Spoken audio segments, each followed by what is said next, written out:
Usaha pembudidayaan kepiting lunak yang memiliki prospek yang sangat cerah dengan modal awal yang relatif kecil dan masa panen yang tidak lama, serta tingginya permintaan pasar menjadikan harga jual di pasaran menjadi tinggi.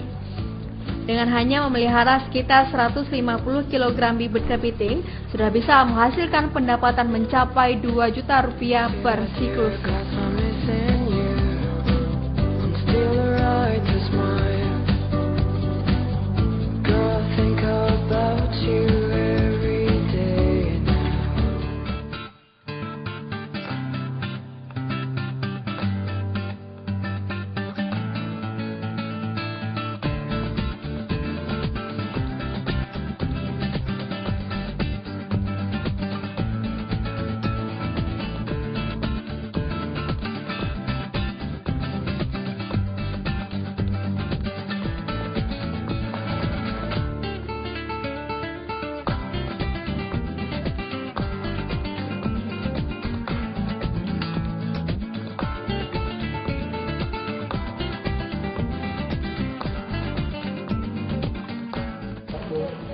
Ya, pemirsa, ini dia tahap terakhir, yaitu penyimpanan di freezer dan siap untuk dipasarkan. Dan ini contoh-contoh kepiting lunak. Kalau yang ini yang sekitar 2 on, kalau yang ini sekitar 1 on.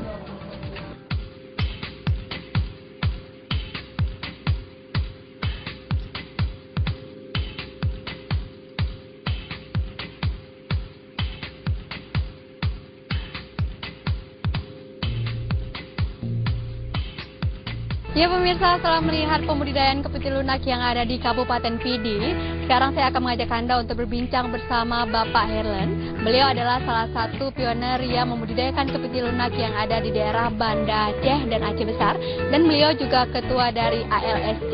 Dan sekarang saya sudah ada di depan kantor ALSC, dan kita akan masuk ke dalam untuk berbincang-bincang bersama Pak Herlen. Yuk.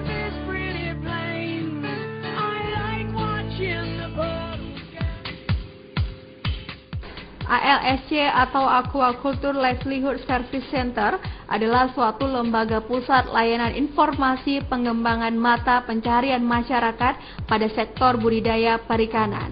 ALSC yang berlokasi di Desa Lamjabar ini sudah beranggotakan sebanyak 98 orang petani budidaya kepiting lunak yang tersebar di Banda Aceh, Aceh Besar, dan Pidi. ALSC ini difokuskan pada pengembangan informasi mata pencaharian budidaya kepiting lunak bagi masyarakat luas. ALSC ini berdiri pada tanggal 1 Agustus 2010 dengan tujuan sebagai sumber informasi bagi para petani tambak dan semua pihak yang ingin mengetahui lebih jauh tentang budidaya kepiting lunak. ALSC siap membantu menjembatani hubungan petani dengan sumber-sumber bibit. Artinya bagi para pembudidaya kepiting lunak yang kesulitan menemukan bibit, maka ALSC bisa memberikan informasi dan membantu pengadaan bibit. ALSC juga menghubungi petani dengan pasar, artinya para pembudidaya kepiting lunak yang kesulitan memasarkan hasil budidaya, maka ALSC bisa membantu memberikan informasi tempat penampungan kepiting lunak dan membantu petani untuk menapung hasil budidaya dan menjualnya ke pasar seperti ke restoran dan rumah makan.